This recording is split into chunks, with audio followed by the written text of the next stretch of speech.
Bulkan na may miraculous healing powers? Ang Mount Banahaw ay kinikilala bilang Holy Mountain at matatagpuan ito sa Quezon Province.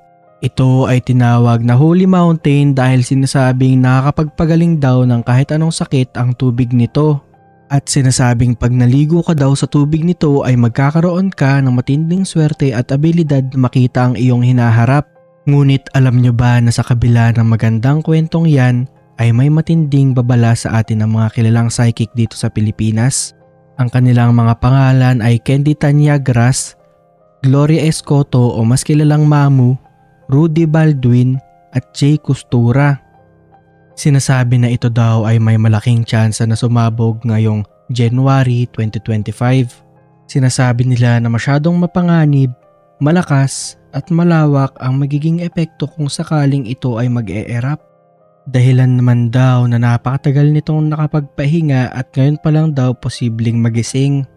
Kayo ba mga kaibigan? Naniniwala ba kayo dito? Ang mga foresight ng mga psychic natin ay madalas magkatotoo at bihira lang daw hindi matuloy lalo na sa trahedya. Hindi masama ang maniwala kaya naman sundin natin ang kanilang payo na palaging manalangin at mag-ingat upang maiwasan o maging handa sa parating na pagputok ng bulkan.